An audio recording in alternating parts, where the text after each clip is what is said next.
"Excuse me, that's her seat," Claire said firmly, her hand resting gently on the shoulder of the little girl beside her. The man didn't even glance up. He leaned back, crunching on a handful of chips, his shoes still propped on the seat by the window. "Plenty of other seats.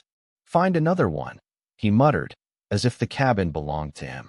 Passengers nearby exchanged uneasy looks. Some lowered their eyes. Others angled their phones just enough to capture what was happening. The girl, Emily, only 9 years old, stood quietly. Her white dress brushed against her knees, and her braids shimmered in the sunlight streaming through the window. She said nothing, but her wide, searching eyes told everyone in that row exactly how much it hurt. Claire's voice tightened. "Sir, this isn't optional. That's her assigned seat." He smirked, wiped his hands on his pants, and stuffed another chip into his mouth. "What's the difference? She's a kid. She can sit anywhere. I'm not moving." The words cut through the air, sharp and dismissive. Emily's small hands gripped the fabric of her dress, her chin lowering, but her silence carried more weight than his arrogance. The flight attendant, alerted by Claire, hurried over. Her professional smile faltered as she took in the scene. "Sir, you need to return to your assigned seat.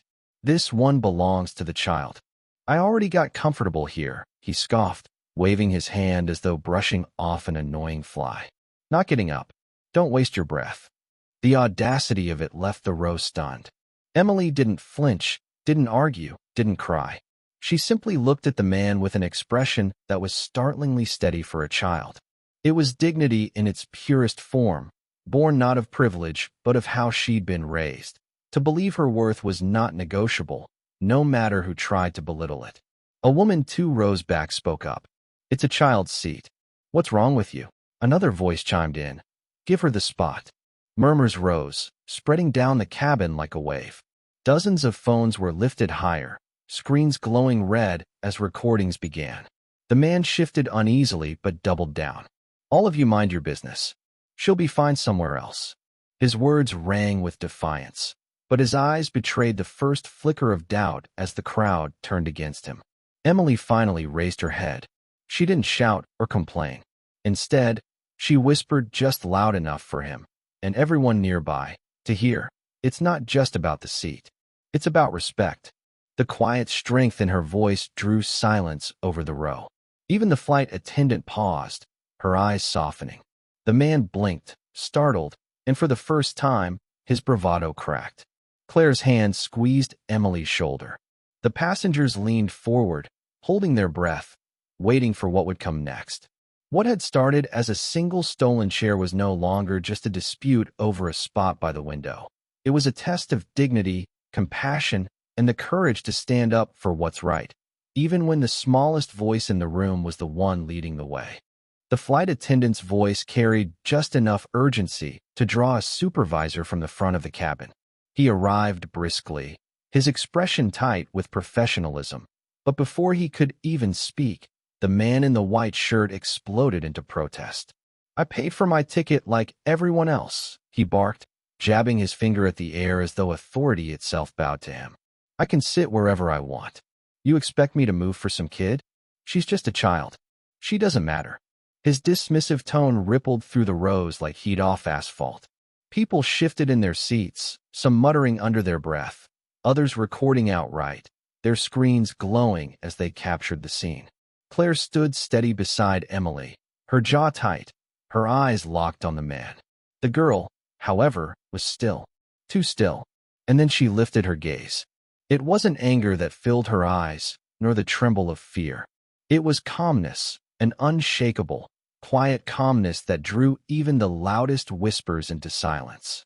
Her small voice, clear but soft, carried down the row. "My dad always says respect costs nothing, but it can change everything." The cabin froze. Even the supervisor blinked, momentarily disarmed. The words didn't come from a polished speech, but from something deeper, something so genuine it reached every person who heard them. The man sneered, forcing a laugh, but his smirk faltered. For the first time, his shoulders shifted, a flicker of discomfort passing through his bravado. Then the announcement came. The captain had been notified. Regulations made it simple. A flight could not take off with unresolved disputes, especially when the safety and peace of passengers were at stake. The steady hum of engines softened into silence. The cabin lights flickered as the aircraft remained grounded. Groans and protests filled the air, but this time they weren't aimed at Emily. They were aimed at him. "This is ridiculous," a passenger shouted from 3 rows back. "Throw him off," another added. "Why should we all suffer because of one man?" The tide turned fast. The arrogance that once filled his voice was drowned out by dozens of others demanding accountability. Security officers boarded within minutes. Their presence brought a hush, though the tension hung thick. The man refused at first, his voice rising, arms flailing as he clung to his performance of defiance. But no words could drown out the sound of the officer's orders or the collective resolve of the crowd. When he was finally escorted down the aisle, his swagger had dissolved into something pitiful. The passengers broke into applause, not just because he was gone, but because a little girl had reminded them all what dignity truly looked like. Emily slid into her seat by the window at last. She leaned her forehead gently against the cool glass, eyes fixed on the shimmering sunlight outside. Claire touched her shoulder, whispering, "I'm proud of you." Emily only nodded. Her thoughts were far away, her gaze steady but solemn. She wasn't proud of the man's humiliation. If anything, she was saddened that kindness had been rejected so easily. Even at her age, she understood something adults often forgot. True wealth had nothing to do with money and everything to do with how you treated others. The engines roared to life once more, and the plane began to roll forward. Yet the passengers carried more than their luggage that afternoon. They carried a story that would travel far beyond the runway, a memory of the child in the white dress who had shown them all that respect is more valuable than gold. Later, many of them would tell their families what they had witnessed. Some would recall the arrogance of the man, but most would remember the girl's quiet strength, the way her words had steadied an entire cabin. To them, Emily wasn't just the daughter of Richard, a man whose fortune reached across industries. She was far greater than that.